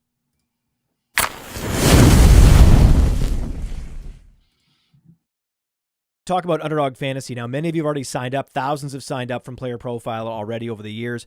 Underdog has supported us since 2020. Much of what you see on Player Profiler is because of Underdog, because of their support. Get the Underdog app, plug in that promo code Underworld. I used to play Underdog just for the best ball drafts. I mean, the best ball drafts are amazing. These draft rooms fill so quickly, and you can win life-changing money. You want to take advantage of all the sleepers we talk about on this show? Well, what better place than in an Underdog draft room to do that? And I recommend taking your Underdog play to the next level by diving into their NFL pick'ems. It's important to correlate those NFL pick'ems. You can pick both the quarterbacks and the wide receivers to exceed expectations. Correlate them, and you can 5x your payout. Bada bing, bada boom. Underdog Fantasy, the promo code is Underworld. For an instant deposit match up to $100, Underdog is the truest friend of the Underworld. John Paulsen, I have questions. They're burning. And there is a player that is probably, based on preseason, going to burn me. Calvin Ridley has looked phenomenal. At the 3rd round ADP, are you buying? I think I am, because the 3rd round is weird. You get into it and you're like, I don't like any of these receivers at this point. And I think coming into the year, I was skeptical. The Deshaun Watson experience last year made me leery about the long layoff for a Calvin Ridley. Well, how about the Michael Thomas experience? How about the Josh Gordon experience? How about the Le'Veon Bell experience? Well, the Thomas thing, and I forget. Well, Gordon had lots of issues, but Thomas it was injury related. Calvin Ridley wasn't. So that was the one thing that was sort of like, okay, if he comes back and starts to look like himself in camp, and we start getting these hype videos, and there's no negative, it's important that there's no negative reports. That's important. You don't pay that as much attention to the positive reports in camp as you do to anything negative, remotely negative. Right. So that's the Jameson Williams rule. If it's all negative and not a single positive, you get worried. Yeah. He really did have a little ding, but he's back. I believe he's back at camp now. Get a little bit of an injury there, but he's back. I'm in, and it's really because of the wide receiver 3rd round wide receivers there. It's just not a lot of appeal for a lot of those guys. I'd rather be taking some other players, as I mentioned earlier, in the 4th, 5th, 6th round. But if I'm sitting there and I don't know who to pick, and Calvin Ridley's on the board, I'm game for that. I would rather have DK Metcalf, especially now with Jackson Smith and Jigba. Jackson Smith and Jigba could very easily miss the first 5 weeks of the season because they have a week 5 bye, and then he's back for week 6. And if DK Metcalf is the clear alpha with only Tyler Lockett there to steal targets for the entire first part of the season, that's a big deal to me. And I know what DK Metcalf is. He's an air yards hog every single year where, Calvin Ridley did it once. He did what DK Metcalf does every year with air yards once. And I also love Seattle's situation. Their offensive line's only getting better. They're facing some of the worst secondaries in the league in Arizona and Los Angeles. I think we're teeing up for DK Metcalf to have a big boom season, even though apparently I heard this, that he orders Grubhub candy. He has Grubhub candy delivered to his house. He doesn't order food. He just orders like Sour Patch Kids and Skittles, and that's what he eats. And I haven't heard that. I haven't heard that that's the number one dietary demand of a player. The last player, can you guess the last player who admitted publicly that all he really wanted to eat was candy? Marshawn Lynch? Devontae Parker. Okay. So there's a Devontae Parker candy problem that DK Metcalf has, but until I start to see that show up in the efficiency metrics, I'm going to keep pounding the table for DK Metcalf in that ADP zone. That's fine. I don't look at you weird for that. I would rather I'm a Lockett guy. I think he's the wide receiver 1 in Seattle. Oh. DK does get a bit more targets, but the efficiencies, Geno Smith and Lockett are lockstep, man. Those guys they're sharing a brain. Can we clip that for social media? Would you mind? Tyler Lockett's the real number 1 in Seattle? Yeah. Put your name on that? We've had people, listen, man, we've had people complain that we take clips, and they say it's out of context, right? And I'm like, well, you said it, right? You said this player's a league winner. What happened? Right? And then they're like, well, if you've listened to the whole show, I couched it, and I made sure that I said if this and that happened. You have a take, man. Tyler Lockett's the number 1 wide receiver in Seattle. Deal with it. 100-catch season. Well, it's close, but no, he's had one. He's had a 100-catch season. No, I'm saying he's outperformed Metcalf in the last 16 games they played together. 65 yards to 60 yards, 0.56 touchdowns to 0.38 touchdowns. Now, Metcalf, you could argue he's the wide receiver 1 because he gets 1 extra target per game. There is the potential. He had a lot of near misses in the end zone, so there's some potential for some regression there. I'm not saying it can't happen. Well, we call that progression now. People hate the word regression. I don't know if you heard this, but there was some positive regression. No, you don't want that. That's even worse. You don't want to use the term regression ever, because apparently there's some hipsters on Twitter that have said they're tired of that term, and that now we're not allowed to say it anymore. Us old guys that use that word, we can't use it anymore. But I do agree that instead of the complicated nonsense phrase positive regression, because regression by definition has a negative connotation, instead you can just say progression, so that DK Metcalf will experience a touchdown progression this year. Yeah, I don't like that. I'm not going to change my math terms to satisfy some Twitter hipsters. So I'm just going to keep saying regression. Math-wise, it doesn't have a negative connotation. By all means, John. By all means. Yeah, so use the language you want to. We're almost boomers. We're Gen Xers, but we at this point, they've just merged the two. So all the kids just call us boomers. We might as well just embrace it. I have a 15-year-old son who calls me a boomer, and I'm trying to explain Gen X to him and how cool we were. So here's the thing. Well, the thing that the current Gen X phenomenon that really I don't know why I'm unreasonably angry about it is you have all these teens wearing these Nirvana shirts, and they don't know a single Nirvana song, and they don't know that this guy actually had a really controversial life, and you couldn't wear those T-shirts in school. Like that was a thing that was super frowned upon back in the day, and now it's seen as cool for these young kids that wouldn't know a Nirvana song if it came on the radio. And I, for some reason, I am very much bothered by this, to the point where my daughter is always like elbowing me, like in the mall, We're at the Apple store yesterday. She's elbowing me, and I look up, and I'm like, let me guess. Okay, we're in the Apple store. Let me guess. Nirvana shirt. Yep. And then she's even done it. She's like gone like man on the street type of thing. And she's asked people, she's like, hey, what's your favorite Nirvana song? I love your shirt. And they're like, oh, well, I kind of like them all. Like, you don't like them all? Of Bleach? Some of those songs are unlistenable. What are you talking about? You have no idea what you're talking about. God, you should be embarrassed to wear that shirt. You have no idea what that guy went through and what all of us went through just to get those albums. It was a baby in a pool with a gun. Parents were not happy. It was controversial. It's not safe. Damn it. Sorry, John. No, I was gonna say my wife's an AP at a high school and does the same thing. She sees a Nirvana shirt or a Rolling Stones shirt or something. She's like, "What's your favorite song?" Yeah.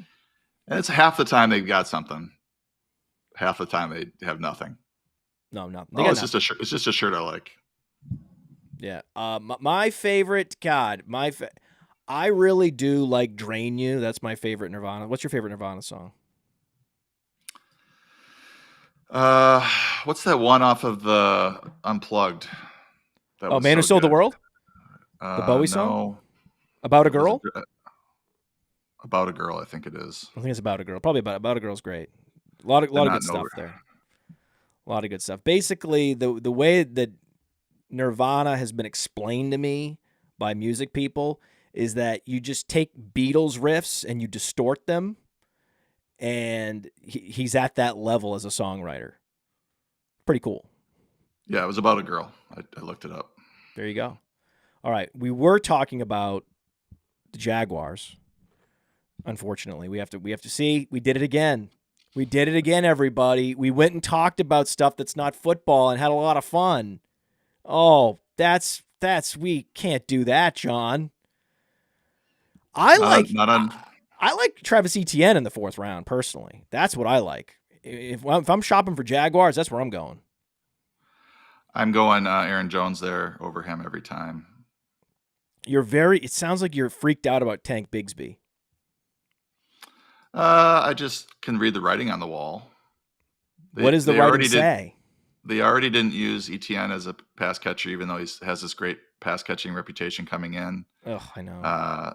And they're not using him there. We got Calvin Ridley in to steal more targets from the rest of the squad. Tank Bigsby, they added Dearness Johnson, who had like weirdly amazing advanced stats when he had his big year for Cleveland. So it's just, I don't think they want him to even approach 20 touches per game. So I'm just kind of out on that whole thing.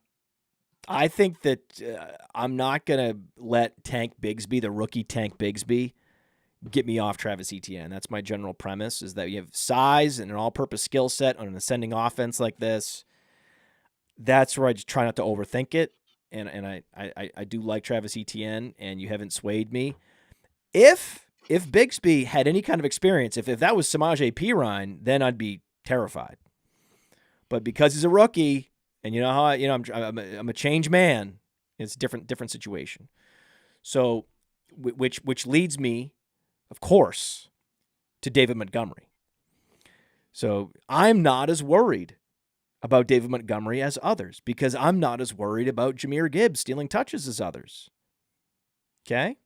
So let me ask you this question, because I was talking to my good friend Dan Fornick, an offensive line expert, former offensive lineman in college, and he is very worried about the Tennessee offensive line. He thinks they could easily be the worst offensive line in the league. They've got huge, gaping flaws, and injuries will only make it worse.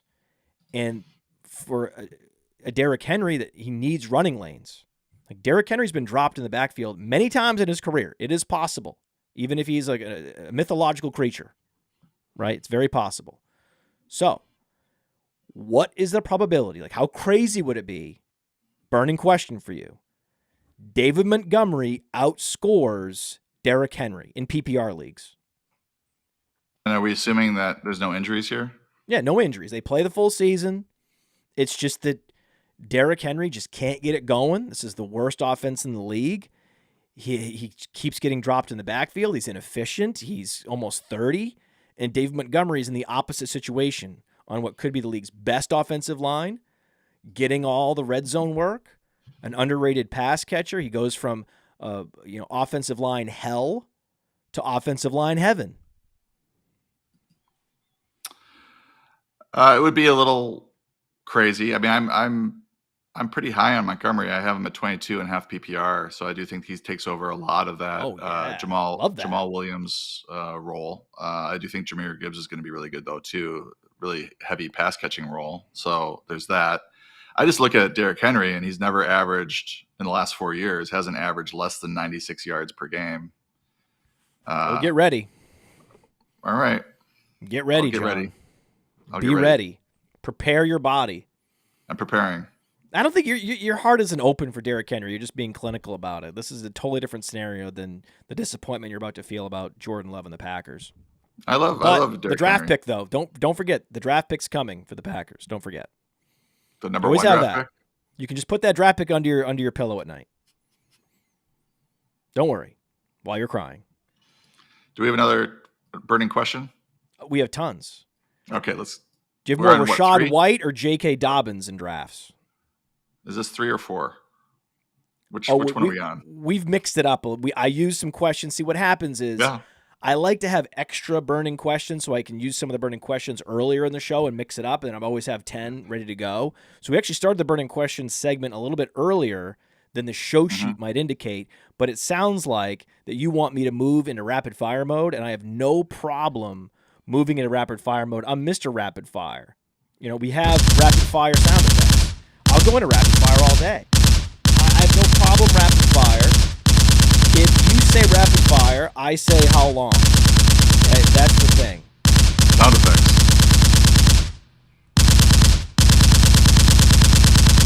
I have no problem with rapid fire. Why would I ever deny someone rapid fire who wants rapid fire? I couldn't. I wouldn't. Shame on anyone that does. Rachaad White.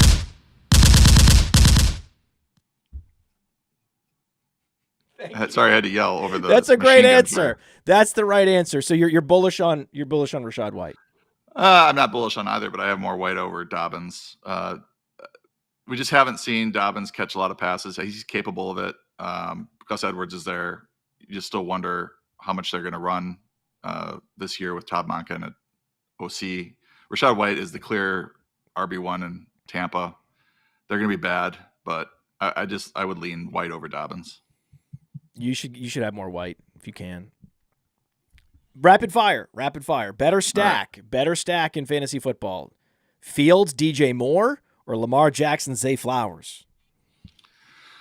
Probably Fields, DJ Moore. I'm not very bullish on the passing game, but his legs will get there, and it's going to be a very concentrated passing game to Moore. I think Lamar Jackson is a better fantasy pick this year, but he's good. He has much more options there in Baltimore with Mark Andrews and Odell Beckham and Rashad Bateman. So Zay Flowers might, be pinched there for targets. I don't think DJ Moore will be pinched. Although it's just hard to get real excited about the Bears passing game. Like, will it be enough to support him at wide receiver 20, which is where he's going? I don't know. Darnell Wright, arguably the best offensive lineman in the class. I know that they're super banged up in preseason. I get it. The Bears offensive line, though, is going to take a major step forward, and the targets will consolidate around DJ Moore. I think it's a phenomenal stack. And Justin Fields was a prolific passer at Ohio State, right? If not for COVID, he would have had a 4,000-yard season. So, again, yes, chat, just please, enough. I'm just getting out ahead of it there. So you said it. You said Fields Moore. You were right. And I just think you should be excited because that's the easiest stack in fantasy football. Right at that 4-5 turn. Bang, bang. Bang, bang, John. Bang, bang. Yeah. I mean, if you think that Moore is going to return at value at wide receiver 20, sure. I don't have him ranked that high. I don't know. Did you see the big, long yak touchdown, though? Yeah, that's repeatable. That's never going to happen again. Just sarcasm on sarcasm. It's just you and me, man. We're here. The people, if they want the sarcasm, we're bringing it all day. Happy Monday. Are you ready for a Steelers fantasy points bonanza? Yeah, is Kenny Pickett going to be good? Yes. If he is, yes. You're drafting him over Jordan Love, right? No, I'm not drafting any Pickett. I don't have any confidence in that, but it sounds like it's getting better. I figured because you're so plugged into training camp news that you would have been won over by what we're getting from Kenny Pickett. This is all for me a Davonte Johnson, Pat Freiermuth. Yes. Yes. Pat Freiermuth, he is the ultimate firewall tight end, right? In drafts. Yeah. You have him over Evan Ingram? I do. As a firewall? But it's good, though. You can get either one. That's the beauty of these guys. You can't get Goddard, want Goddard, that's fine. You go Freiermuth. Can't get Freiermuth? Oh, Evan Ingram. It's that's the perfect contingency plan at tight end is those three guys. 9 games with Kenny Pickett where Freiermuth played at least 50% of the snaps. He averaged 5.2 receptions on 7.4 targets for 61 yards and no touchdowns. So I underline the no touchdowns because... Say it. Regression. Yes! Positive touchdown regression! In quotes. Everyone can eat it. Eat that terminology.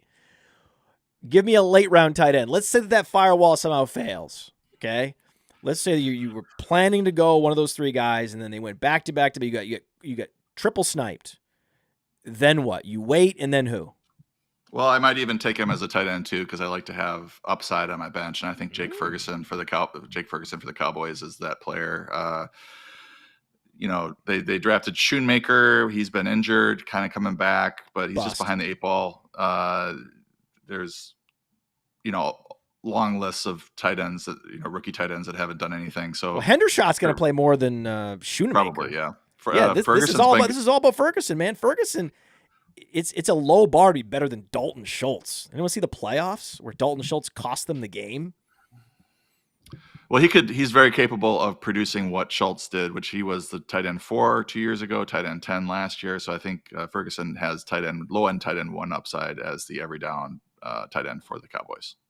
Did you know that Dak Prescott once upon a time had 3 consecutive games with 450 passing yards? I did not. That's how good he is. You should be higher on him. Everybody should be. Pick one. Pick a Moore. Not a DJ Moore. Skyy Moore or Elijah Moore. Same ADP. I like Elijah Moore's route running a lot. I don't like this Cleveland offense right now until I see it from Deshaun Watson. I see the old Deshaun Watson back. We were talking about the negative reports. The reports out of Cleveland it's terrible, super demoralizing, man. Yes. So I'm gonna go with Skyy Moore, who's the small college, Western Michigan. That's where my wife went to school. No. So a Bronco alum. I don't know. I think so. Was considered a good route runner coming out. Just kind of had the trouble making that transition.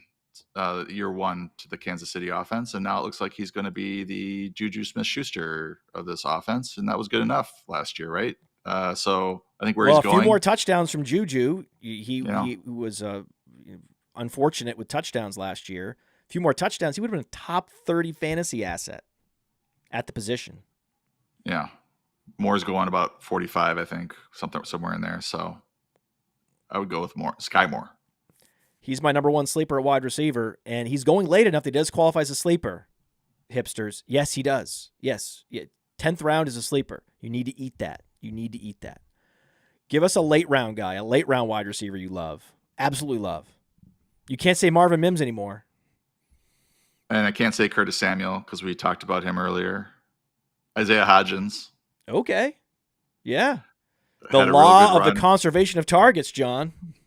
Had a real good run for the Giants late last year, and looks like he's going to be the starter again. Doesn't look like his snaps or roles going to change at all. There's going to be some target shuffling there with Darren Waller, but Hodgins I think is a nice pick, 15th, 16th round. That's pretty late. I also like Nico Collins. Been really warming to him. CJ Stroud, big upgrade for him. What happened to John Mechie? He's back. Kinda, but he was back with like the third team. What happened? Tank Dell probably happened. Oh, it's devastating news. I had Mechie potentially being the number 1 wide receiver. Now it's looking like he's like number 3 at best. He's got some matriculating up the depth chart to do. It's weird, man. It's weird. I know he took a year off. That's the year off, man. I mean, I was like, hey, he's young, and you have guys that are injured. He was going through the cancer treatment. James Conner came back, no problem. After a couple of years, was back, and so it's been done. And so that was my maybe some wishful thinking for this year with John Mechie, and that's on me. That's on me for the wishful thinking. Well, rooting for him. Well, when it leaks into your fantasy analysis, that's when you're doing it wrong. Mm-hmm. Meanwhile, interesting to note, this I didn't expect. Ramondre Stevenson's ADP has not moved, John. The FFPC, high-stakes leagues, ADP hasn't moved since the Ezekiel Elliott signing. You surprised? To me, it has moved a bit. I saw your question on your show sheet, and I seem to remember him first half of the 3rd round. I don't know about FFPC, but now he's going late 3rd round. So it's moved. It's dropped about a half round, in my opinion.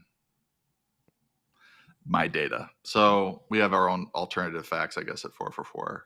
But it's very similar. Well, it just depends on what the change. Actually, what happened was he had a dip, and then he's bounced back in recent drafts, where it's somehow this is what happens. Like the drafts that happen right after the news comes out, there's an overreaction, and then there's a correction to the overreaction.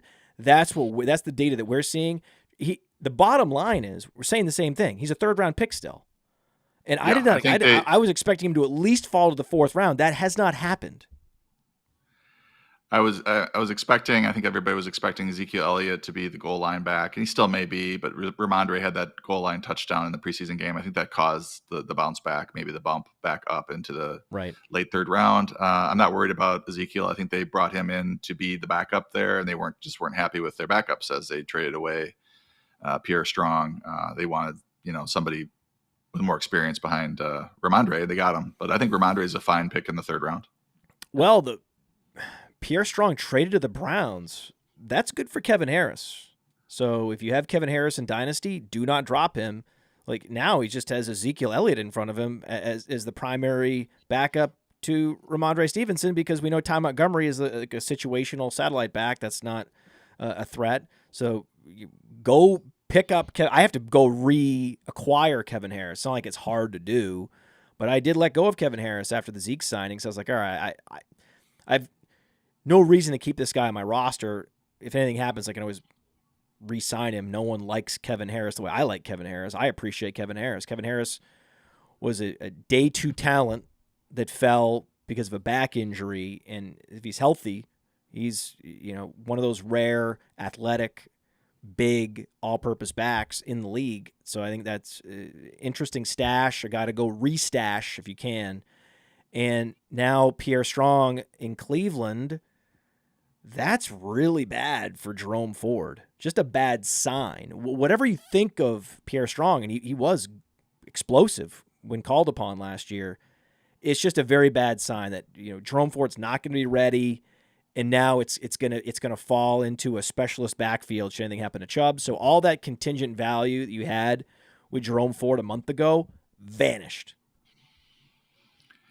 Yeah, we heard that Ford was really liked by the Browns all offseason. It was kind of shaping up that he'd be one of these wonderful attrition plays. And now we have Strong in the fold. Now the Strong acquisition could be more about John Kelly, Jordan Wilkins, those guys, but you can't take it as a good sign for Ford. No, for sure. Demetric Felton, all those guys are they're dead. They're gone. Felton was playing receiver, wasn't he, last year? Felton's a versatile guy that can do both. Avery Williams. There's a bunch of guys like that in various depth charts. Ty Montgomery. I remember when Ty Montgomery was a receiver. That's how old John and I are. For the Packers. From Stanford.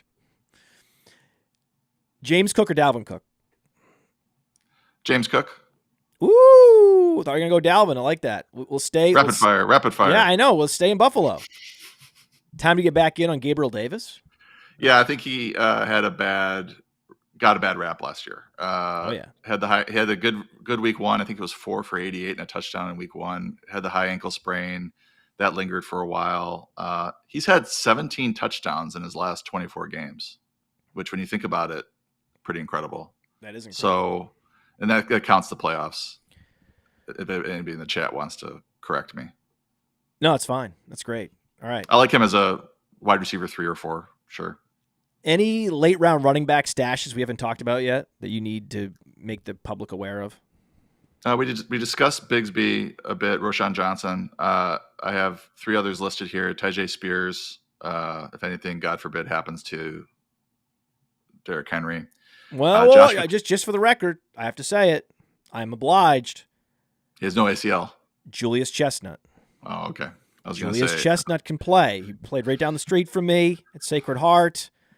This he's a machine, and he will slot right back in. That's one of those things that's just like Cleveland. It's going to go into a specialist backfield. It's not going to be Tyjae Spears with the full workload. That's the one caveat I would say with that.